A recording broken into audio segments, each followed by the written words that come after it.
롤랑 바르트 이제 얼마 안 남았죠? 음악, 사진, 영화 이렇게 돼 있습니다. 음, 다시 한번 이제 정리를 해보도록 하겠습니다. 그래서 제가 늘 말씀드렸듯이 이리관지를 자꾸 해야 돼요. 그래서 구슬이 서만해도 꿰어 보배라고 그냥 따로따로 이렇게 공부 지식을 쌓아 놓으면 이제 그 쓸모가 별로 없습니다. 다 흩어져 버리니까요. 그래서 이제 어, 그게 얼마큼 중요한 거는 사유 능력이 거기서 나온다 이렇게 보면 되니까요. 굉장히 중요한 거죠. 근데 책을 쓰는 사람들, 특히 서양 사람들은 이렇게 이리관지에 쓰질 않아요. 그냥 한 챕터마다 자료를 모아서 이렇게 편집해 내는 거니까 그 사람들이 뭐 그런 의도를 갖고 쓰지 않으니까 우리가 그걸 파악하기는 이제 상당히 어렵고 우리 노력을 통해서 결국은 파악해내는 거죠. 또 한국 사람들이 쓰는 책도 마찬가지입니다. 그 사람들이 서양 학문을 공부했기 때문에 이제 서양 사람들이 쓰는 식으로 그런 식으로 이제 그 책을 쓰는 거죠. 그러니까 결국 이제 어, 뭐 여기 텍스트 이론도 나왔습니다. 텍스트성, 뭐 텍스트 뭐 이런 이론 나왔습니다만은 그걸 이제 편집해 갖고 이제 만드는 건 우리도 작가의 입장에서 우리가 해야 될 일이지. 그것까지 해달라고 할 수는 없고. 그래서 이제 그나마 우리가 공부한 그 이정복 교수의 책이 존재론이라고 하는 걸 이제 근간으로 이제 제 철학을 깼다는 의미에서 굉장히 의미가 있다. 그 양반도 뭐 그런 의도를 갖고 처음부터 쓴 건 아니고 여기저기 써놓은 것들을 모아놨는데 그걸 이제 우리는 역시 또 에, 텍스트 이론과 마찬가지로 우리 남들 편집해서 우리식의 우리도 작가가 된 것처럼 하고 있다. 이렇게 보면 되겠죠. 자, 그렇게 이해를 하고, 이제 오늘 이 롤랑 바르트를 이제 또 한번 정리해 보겠습니다. 롤랑 바르트가 다양한 에, 어떤 사상을 받아들이면서 자기가 이 철학이 계속 변하죠. 그러니까 더 헷갈릴 수가 있는 거예요. 자기도 정리가 안 되는 거예요. 알고 보면은. 하이데크도 자기 정리가 안 된다고 그랬죠. 또 완성된 책도 없고, 뭐 이러다 보니까 무슨 여러 가지 이제 뭐 자료만 이제 널어놓은 거고, 그 읽어가면서 이제 새로 편집해갖고 이제 선을 짜듯이 만드는 우리 몫이다 이렇게 보면 되겠죠. 자, 그래서 이제 처음에 보면 이 롤랑 바르트 가장 영향을 받은 건 사르트르다. 사르트르 시대나 뭐 바르트 시대는 양가성의 시대다. 자본주의와 공산주의가 첨예하게 대립돼 있고 또 식민지 지배도 받고 식민지도 만들어서 지배도 하고 이런 시대니까 이 가치를 어디에 둬야 될지 잘 모르는 거죠. 그래서 결국은 이제 무신론적 실존주의의 입장에 섰고 그 완전 자유, 뭐 이쪽도 저쪽도 싫고 나는 자유로운 상태에서 자유롭게 글을 쓰고 또 사람들도 자유롭다고 보고 책을 쓰겠다. 그래서 이런 방식으로 지식인이다 문학자로서 사회에 어떤 영향을 미치겠다. 안 가지면 참여하겠다. 이제 그런 식으로 적극 참여를 했죠. 처음에는 이제 공산주의적인 입장이 있었으나 입장에 섰다기보다는 그런 경향을 가졌었죠. 나중엔 돌았었죠. 공산주의가 된 문제점을 파악하고. 그런데 이제 이러한 태도에 롤랑 바르트가 이제 영향을 받았죠. 다른 무엇보다도 지식인이자 또 문학자로서 이런 방식, 글쓰기의 방식을 통해서 사회에 참여를 하겠다. 이런 것에 이제 굉장히 공감을 했죠. 그러나 완전한 자유에서 또 자유로운 백성 사람들을 보고 글을 쓴다는 건 동의할 수 없다. 그래서 저희는 구조주의에서 출발했기 때문에 외적으로 언어, 소시르적인 입장에서 언어의 구조에 갇혀 있고 내적으로는 자기가 살아온 환경의 구조에 갇혀 있다. 그래서 이제 그 환경에 영향을 받은 것이 이제 그 어떤 글쓰기 스타일을 에, 프랑스 말 스틸을 결정한다 이렇게 봤고요. 그 다음에 예, 특별하게 이제 우리가 특이하게 보는 것은 이제 에크르틸이라고 하는 점이죠. 그래서 모든 사람들은 이제 최종적으로는 시작할 때는 이제 제로 상태 또 뭐 중립 상태 아니면 투명한 상태에서 출발하는데 글을 쓸 때는 어떤 입장이나 관점을 정할 수밖에 없다. 에크르틸을 뭐 딱 입장 관점이라고 뭐 그렇게 해석하기는 어려운데 그렇게 해도 뭐 크게 틀리는 않은 것 같아요. 그래서 뭐 예를 들면 뭐 자본주의적인 성향이냐 아니면 좀 공산주의적인 성향이냐 뭐 실존적이냐 이런 입장을 가지고 이제 책을 쓰기 시작하면 처음에는 모르는데 이제 그런 경향으로 자꾸 가게 된다는 거죠. 거기에 매이게 된다는 거예요. 그러니까 이것도 하나의 구조라고 보는 거죠. 이 부분이 굉장히 남다른 점이라고 볼 수가 있는 거예요. 에크루티라는 말 자체가 그리고 그 내용을 보면 굉장히 공감이 가는 부분이죠. 그다음에 이제 그 언어의 문제, 이제 소셜 언어학에 관해서 얘기를 하는데 이제 그게 뭐 굉장히 이제 들을 만한 대목입니다. 그래서 언어는 되게 세 가지 내용으로 되어 있는데 하나는 칭호라고 하는 거예요. 그다음에 하나는 상징과 하나는 기호인데 칭호는 그 실제 있는 것과 이제 직접적인 관련이 있는 거죠. 요즘 비가 많이 오고 그러는데 그 먹구름이 끄면 이제 비가 올 거거든요. 그 직접 관련이 있는 거죠. 근데 상징은 이제 화장실에 뭐 여성이나 남성을 간단히 이제 이렇게 상징화한 거죠. 치마 입은 건 여자 화장실이고 치마 없는 건 남자 화장실. 이런 식으로 간접적인 관계가 아주 관계가 없는 건 아니에요. 그러니까 기호는 완전히 관계가 없는 건데 언어에서 기호가 거의 거반을 기호가 차지하고 있다. 그래서 뭐 다른 예도 많지만 제가 여러 가지를 그 예를 갖고 있으면 헷갈립니다. 그래서 바다 생물 중에 이제 잡았는데 이름이 없는 걸 잡았다. 근데 이제 머리는 세모지고 몸통은 네모지고 다리가 10개 있는 게 이름이 없단 말이에요. 누가 어떻게 붙였는지 모르지만 오징어라고 붙였다. 아무 관계가 없는 거예요. 그냥 기호로 붙인 거죠. 근데 이게 사람들이 자꾸 오징어 부르다 보니까 이제 사람들 생각에는 이게 원래 오징어라는 이름이 있었던 걸로 생각한단 말이에요. 원래는 이름이 없는 거죠. 그냥 바다 생물일 뿐이지. 그런데 이제 그렇게 부르다 보니까 이것이 자연스럽게 무시간적으로, 그러니까 뭐 과거나 현재나 미래나 원래 그런 이름이다. 자연적, 자연. 자연은 원래 그러하다는 뜻인데 원래 이름이 그거 됐다.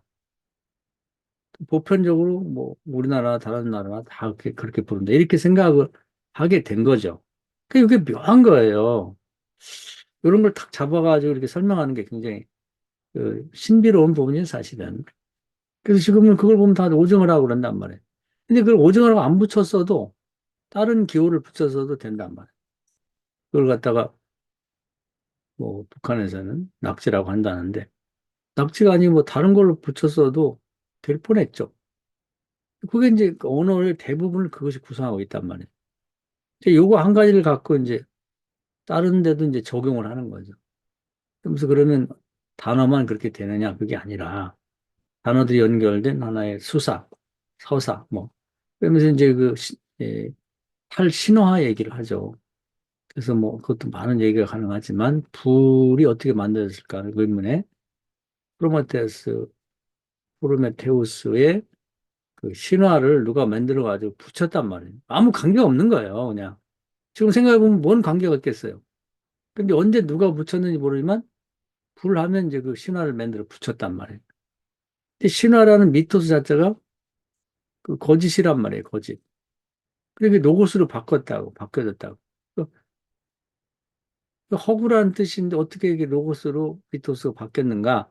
우리가 이제 철학에서 배운 거하고는 다른 얘기예요. 철학에서 배운 거하고는. 그런데 이제 그게 마치 그 바다 생물에다가 오징어라고 붙인 것처럼 일종의 기호처럼 붙은 거예요. 그래가지고 이제 그게 자꾸 사람들에게 회자되다 보니까 이제 자꾸 입에 오르내리는 거예요. 그 회자라는 말을 많이 쓰죠? 그 회자라는 게, 그 저도 궁금해 한번 찾아봤어요. 왜 이렇게 많이 쓰지? 뭔 뜻인가? 그랬더니, 뭐, 소라 그러면 이제 육회잖아요, 육회.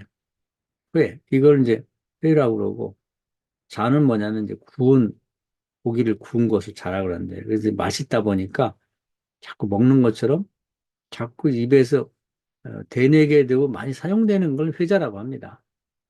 그렇게 이제 회자되다 보니까 원래는 미투 샌드가 로고스로 바뀐 거죠. 그래서 불하면 아, 그 프로메테우스가 그 인간을 갖다 준 거야. 이렇게 돼버린 거죠. 그래서 이제 탈신화를 해야 된다. 그것이 로고스가 아니고 미토스다. 허구라고 하는 것을 알고 살아야 된다. 이제 요게 이제 많이 지금도 이런 방법을 이제 사용해서 새로운 신화가 많이 있다. 이제 신화학은 이제 그런 것들을 찾아내서 이제 밝히는 거죠. 이게 사실이 아니다고 하는 걸. 자, 이걸 이제 그대로 가져다가 이제 소설에 적용을 합니다. 그래서 소설은 픽션이죠. 그러니까 허구라는 거예요. 원래 자체가 사전에도 그렇게 나와 있어요. 그런데 리얼리즘을 주장하는 사람들은 소설은 실제라고 얘기를 하는 거죠. 그러니까 사람들이 소설의 그 내용을 실제로 받아들이는 거예요. 실제로 생각한단 말이에요. 그래가지고 젊은 베르테르의 슬픔 그때 책을 보고 일본에서 많이 자살했다는 건 실제인 줄 알고 실제 아니거든요. 그래서 이제 이것도 탈신화처럼 이렇게 소설이라는 걸 진실을 밝히게 됩니다. 그건 허구이다. 리얼리즘 주장하는 사람들이 리얼이라고 하지만 그건 잘못된 주장이다. 그렇게 얘기를 하고. 뭐 이제 거기다 하나 덧붙이면 이제 연극도 마찬가지죠. 연극이 공연이 자주 되다 보면 무대에 올라가는 게 사실로 생각하는데 그것도 픽션이죠. 이제 이런 얘기를 하고 있는 거고. 그 다음에 이제 그 작가의 문제를 다루고 있어요. 작가가 에, 이 어떤 창조자인 것처럼 이제 오해를 하고 있는데 창조자가 아니고 이 소설이라는 작품은 그 작품을 낳는 그 문법이 있는 거죠. 언어로 말하면 말이나 문장을 만드는 이제 문법이 있단 말이에요. 조금 얘기하면 랑그가 이제 빠루를 만들어낸 거죠. 랑그라고 하는 것이 빠루를 만들어낸다. 그러니까 랑그처럼 소설이라고 하는 작품을 만들어내는 그 보이지 않는 어떤 그런 기구라고 할까요? 어떤 문법 같은 게 있는 거예요. 그것이 소설을 만들어내는 거죠. 그러면 소설가는 뭐 하는 거냐면 그 랑그와 같은 소설의 문법이 소설을 만들어내는 것을 기록하는 자예요, 기록하는. 그래서 그 랑과 같은 것을 뭐 다양한 표현을 해요. 뭐 하이데거 같은 존재가 글을 쓰게 만든다. 그리고 작가는 그 존재가 선택해서 네가 제일 잘 쓰니까 네가 이걸 쓰도록 그렇게 선택받은 자, 석이 이렇게 보는 거죠. 그러니까 전혀 다른 거예요. 그래서 여기서 이제 작가의 죽음이 나오는 거예요. 그 작가가 주체가 아니다 이 말이에요. 죽음이라는 말은 또는 모든 작품을 주체적으로 작가가 뭐 구상하고 다 쓰는 걸로 알았는데 결국은 랑그가 즉 소설적인 문법이 소설을 쓰는 주체고 작가는 그걸 받아 적는 기록자에 불과하다. 그러니까 소설 작품이 나왔을 때 그건 소설가가 창작한 게 아니에요. 기록한 거지. 창작은 랑그가 한 거다. 그러니까 자연스럽게 이제 그 소설 작품에 대해서 그 소위 에, 어떤 기의라고 하는 그것도 이제 작가의 개인적 독보적으로 뭐 작가가 이런 의도로 썼다고 말할 수 없는 거죠. 또 다른 작품이 나온 거에 대해서 작가도 독자로서 읽고 내가 쓴 작품인데 이게 뭔 뜻이지? 내가 볼 때는 내가 쓴 작품이 이런 뜻 같은데 내가 쓴 게 아니죠. 이렇게 되는 거예요. 그래서 작가가 작품을 쓰는 주체가 아니고 그런 의미에서 이제 어, 작가는 이제 어, 그 작가를 죽음이라고까지 표현하는 거죠. 더 나가서는 작가는 이제 그 뭐 바우친이라든지 그런 사람들의 영향을 받아가지고 이제 바르트는 편집자로 크리스테파 같은 사람들을 통해서 이제 영향을 받아서 이제는 해아리 새로운 게 없는데 작가라는 존재는 자기도 앞선 수많은 사람들의 어떤 사용되었던 책에서 가져다 쓰는 거죠. 거기 상징도 있고, 뭐, 기호도 있고, 문장도 있고, 뭐, 에피소드도 있고, 그런 것들을 잘 가져다가 잘 짜맞춰서 이렇게 편집하는 거죠. 그러니까 마치, 음, 그, 텍스트가 이제 그 무슨 옷감이란 뜻인데, 옷감을 짜는 사람들이 여러 나라의 다양한 그런 옷감 사용된 실들을 갖다 쓰고, 또 세상에 이제 이미 만드는 문양이 많거든요. 그런 것들을 잘 조합해가지고 자기가 조금씩 바꿔서 이렇게 천을 짜내는 것처럼 작가라고 하는 사람들은 잘 편집해내는 사람이다. 그래서 사라진느 같은 작품을 이제 분석해 보면 그 작가가 발자크가 썼지만 그 사람이 이제 남의 걸 다 갖다가 편집한 건데 그걸 다 이렇게 빼내고 보니까 텅 빈 거예요. 아무것도 없는 발자크 자기 것만이라고 할 거는. 그게 그런 식으로 작품이 만들어진다는 거예요. 이건 굉장히 중요한 얘기를 하는 거예요. 그러니까 작가는 뭐 창작자라 이런 얘기는 이제 꺼내도 못하는 얘기죠. 편집자에 불과한 거. 다 남의 걸 갖다 잘 활용해 쓰는 그 작가의 창작력이라는 건 창작이라는 말 자체가 틀렸는데 편집력이라고 하는 것은 얼마나 그걸 잘 어울리게 갖다가 짜맞춰 내느냐 이렇게 에, 그것이 이제 작가의 역할이다 이렇게 보면 되는 거죠. 이런 경우니까 작가라고 하는 그동안의 권위라든지 뭐 주체라든지 이런 건 있을 수 없는 얘기가 돼버렸죠. 그러고 나서는 이제 지난주에 얘기는 이제 대상을 생각하면서 자기가 얘기했던 에크루치르에 대한 얘기를 합니다. 그래서 이제 작품을 쓸 때 보면은 본인이 이제 그 대상을 의식하며 쓰게 된다는 거죠. 그래서 그건 에크르방스라고 하는데 이제 대상을 생각하는데 대상은 그의 시대나 요즘도 마찬가지입니다. 딱 두 종류가 크게 보면은 자본주의적인 입장에 있는 그런 이제 그 대중이 있고 그다음에 이제 공산주의적인 입장의 대중이 있는 거죠. 우리나라로 하면 뭐 좌파, 우파 이렇게 말하는 좌파 또는 보수 이렇게 말하는데 대개 보면 우리나라도 이렇게 갈려져 있죠. 근데 이제 작가가 작품을 편집할 때 이제 쓴다고 말하지 말고 편집한다고 썼을 때 이제 무슨 진보적인 사람들, 뭐 좌파적인 사람들이 좋아할 만한 그들을 생각하면 이제 편집을 하게 되면 이게 이제 일종의 폭력적이죠. 그러면 이제 자연스럽게 이제 보수나 우파적인 사람을 공격하게 됩니다. 이렇게 되면 좌파적인 사람들이 그룹에서는 박수치죠. 아우, 은혜 받았습니다. 좋은 작품이라고. 그러면서 책도 많이 사주고 또 불러서 강연도 시켜주고 막 이렇게 신문에 막 평도 잘 써갖고 띄워주니까 이게 쾌락이라고 해요. 자기도 쾌락을 느끼고 그 사람들도 이 좌파인 입장에서 쓴 이 책을 보면서 맞아 이렇게 훌륭한 사람이 우리를 지지해 주니까 그 사람도 쾌락을 느낀다는 거죠. 근데 또 우파적인 입장에서 쓰면은 좌파에서는 막 공격하죠. 저건 사기꾼이고 말이야 무슨 큰 말이야 자본주의자가 돈 받게 먹고 이렇게 하다 보서 한쪽에서는 비난을 하는데 근데 이제 우파 쪽에서는 좋죠. 박수 치면서 아우 대단하다고 불러주고 막 무슨 자기들이 하는 강연도 시켜주고 막 책도 많이 사주고 막 띄워주고 쾌락을 자기도 느끼죠 거기서. 그다음에 그들도 느끼고 이게 이제 에크루 방스라고 하는 태도라는 거야.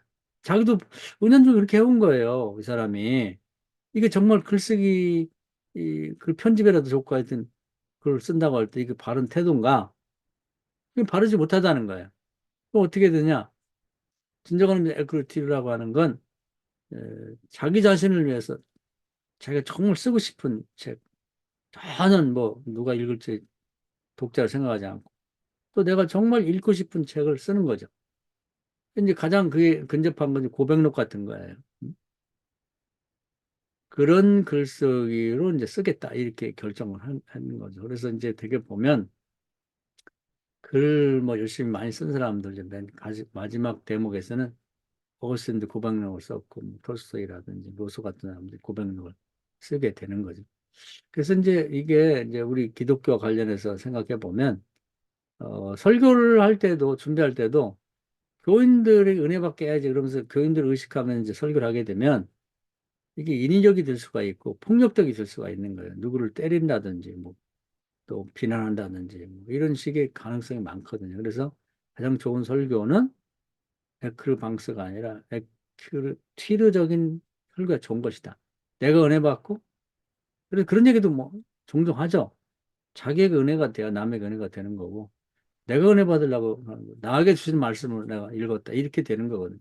이게 이제 신앙 고백적인 설교가 되는 거죠. 이제 그런 걸 얘기하는 거예요. 그런 의미에서 이제 이 에크르 방슨, 에크르 치료는 이제 굉장히 우리에게 목회자에게도 굉장히 시사하는 바가 크다. 이렇게 보면 되겠습니다.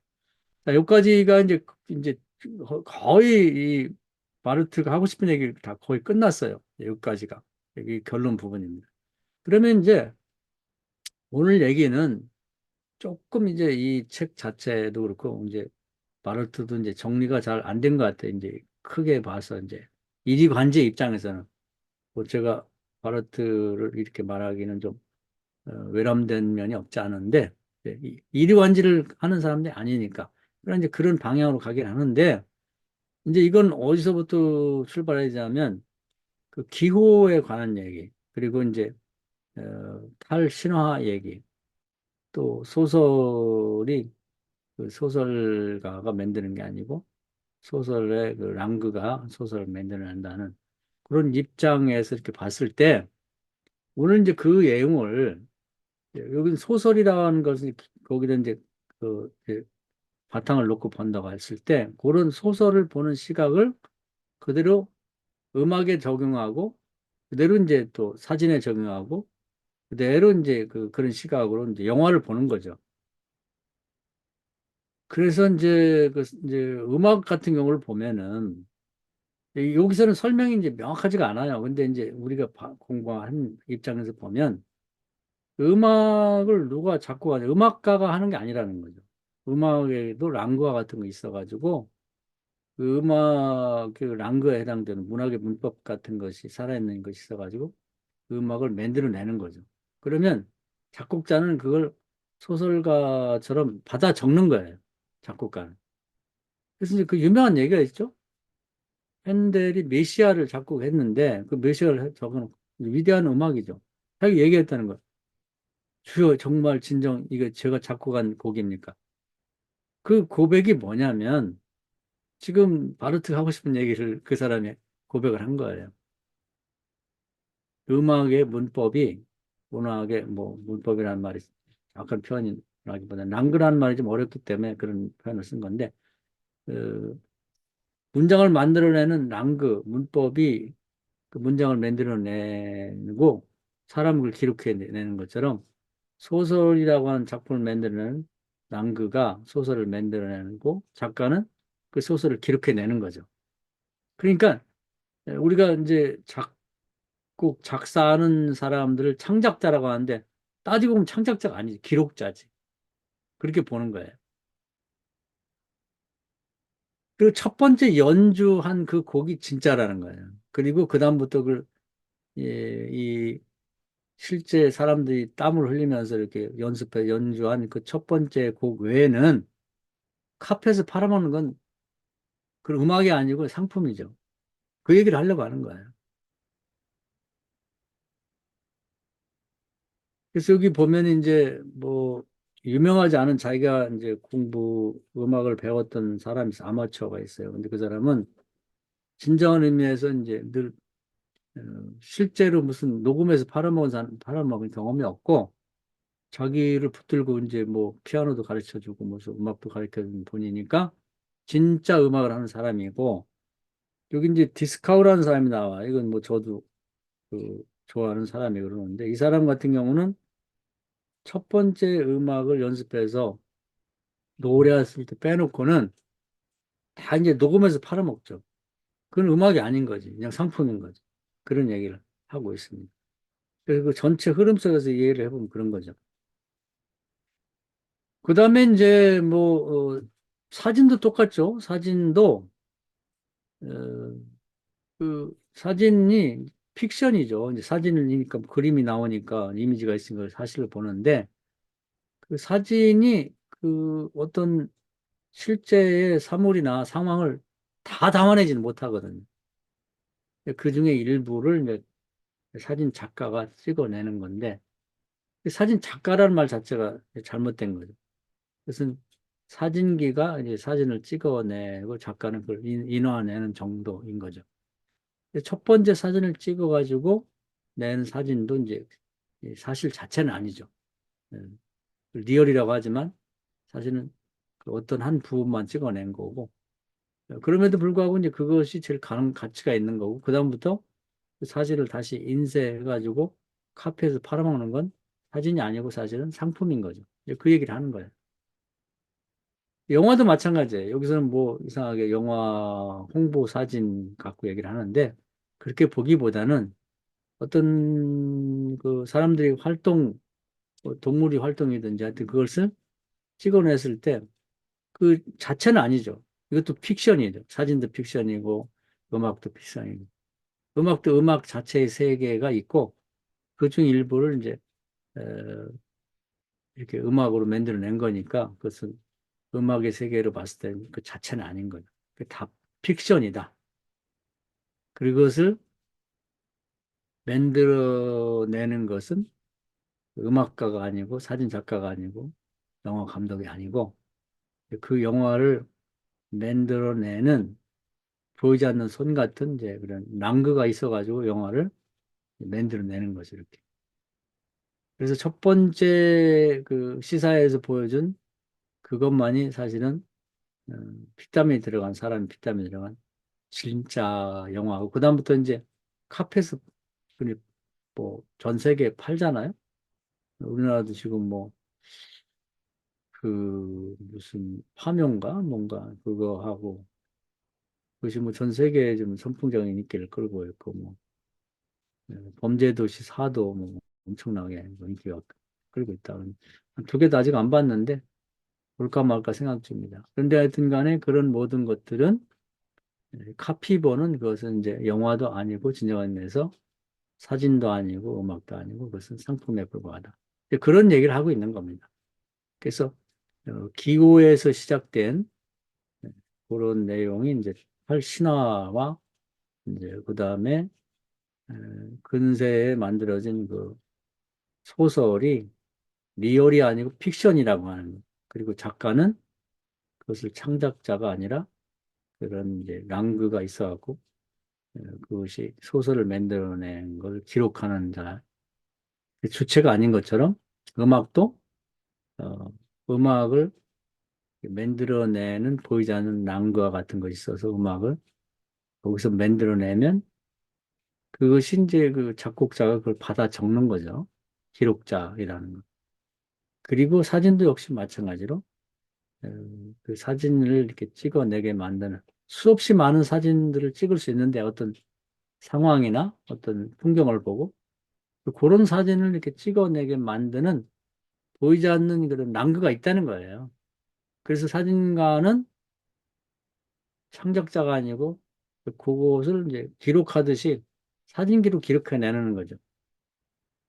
또 영화도 마찬가지예요. 이렇게 활동이 있는데 수많은 활동 중에 이제 요 장면을 이렇게 찍어내게 만드는 그 영화 안에 있는 영화를 영화되게 만들어내는 랑그 같은 게 있다는 거예요. 이게 상당히 어려운 얘기인데 이것만 읽으면 그렇게 보일 수가 있어요. 그러나 앞으로 가서 소설 얘기와 또 앞으로 신화 얘기와 그 앞으로 가면 기호 얘기를 이렇게 연관시켜 보면 그게 이해가 됩니다. 그래서 음악이나 또 사진이나 또 영화에 있어서 그런 감독이라든지 또는 사진작가나 음악가는 기록자에 불과하지 창작자가 아니다. 그것을 그것들에게 만들어낸 배우의 랑그 같은 것이 존재한다는 거죠. 이건 가상이죠, 가상인데 그런 시각에서 보는 게 맞는 얘기죠. 그래서 그 어떤 작가라든지 또 뭐 음악가라든지 또 사진가라든지 또는 영화 감독이 내가 창작했다 이렇게 말하는 것은 그건 자기가 주체라는 건데, 그건 잘못된 얘기다. 그런 사람은 주체가 될 수 없다. 기록자에 불과하다. 그렇게 보는 거죠. 그리고 그 가치는 처음에 나온 작품, 그것만이 진정한 가치가 있고, 어, 그 나머지들은 가치가 없다는 거죠. 그 이제, 그것은 이제 뭐, 네, 아우라라고도 말하는데, 이제 회화도 마찬가지예요, 회화도. 예, 원본 처음에 작가가, 이제 화가가, 그것도 마찬가지죠. 그림도 역시 그 어떤 피사체에 대해서 다양하게 이렇게 그려낼 수 있는데, 지금 이런 형태의 그림을 그려낸 것은 화가가 아니고 그 배우의 이런 피사체를 이렇게 그려내라고 만드는 그런 랑그가 있어갖고 그것이 주체가 되고 화가는 이제 그걸 그 명령에 따라서 아니면 지시에 따라서 그려내는 거죠. 그러니까 창작이라고 볼 수는 없는 거예요. 근데 그럼에도 불구하고 그때 처음 나왔던 그 작품 그것이 이제 진본 그것이 아우라가 있다는 거예요. 그 나머지는 이제 카피본이죠, 카피. 그걸 도록도 만들고 뭐 이렇게 해가지고 화첩도 만들어서 팔잖아요. 그건 아우라가 없는 것이다. 근데 이제 그게 모든 걸 다 적용이 되는 거예요. 그래서 처음 뭐 핸델의 뭐 어, 그런 할렐루야 같은 곡도 처음 그 음악 자체에서 이렇게 만들어 냈을 때 핸델이 받아 적었고 땀 흘려서 그 작곡한 이후에 성가대와 오케스트라를 조직해갖고 연습시켜갖고 처음 딱 했을 때 그 아우라 이제 오리지널한 거죠. 그 다음에 나머지 뭐 수많은 나라에서 그것을 다시 연주하고 하는 것들은 다 카피본이기 때문에 본래 아우라는 없는 것이다. 그렇게 이제 보고 있는 거죠. 그래서 이제 이번 얘기는 결론적이면서도 앞에 본에 했던 얘기를 다양한 영역에도 적용하고 있다 이렇게 보면 되겠습니다. 그래서 설교도 마찬가지죠. 예수님이 이제 산상에서 했던 설교는 에, 오리지널 설교라고 봐야 되고 이제 그걸 우리 계속 다시 재해석해서 이렇게 하고 있기 때문에 이 카피본이라고 봐야 되는 거예요. 근데 이제 그게 어, 깊은 어떤 체험을 통해서 재현이 된다 그러면 이제 내 나름대로의 이제 마치 그 편집자가 이제 다양한 것들을 이렇게 짜 맞춰가지고 에, 무슨 천을 짜내 듯한 방법은 이제 하고 있다고 보면 되겠죠. 그래서 이 부분이 이제 상당히 여기저기에 이제 이렇게 적용해서 보게 만드는 시각을 열어준다는 데 굉장히 중요하다. 그런데 이게 이제 많은 책들을 요약해 놓다 보니까 이 책을 이렇게 요약해서 쓴 작가, 이 사람이 조금 이렇게 명확하게 그레이엄 앨런 이름도 제가 기억을 못하는 사람인데 하여튼 이 사람이 조금 정리하는 데서 약간 혼란을 갖기 때문에 읽는 사람이 좀 어렵겠다 하는 생각이 들었습니다. 여기까지 얘기를 할게요. 어려운 내용은 아니에요. 앞에 있던 얘기를 소설 내용을 같은 그런 똑같은 구조를 사진하고 뭐 이 음악하고 이제 그 영화에다 적용해서 봤다 이렇게 보면 되겠습니다. 자, 여기까지 강의할게 혹시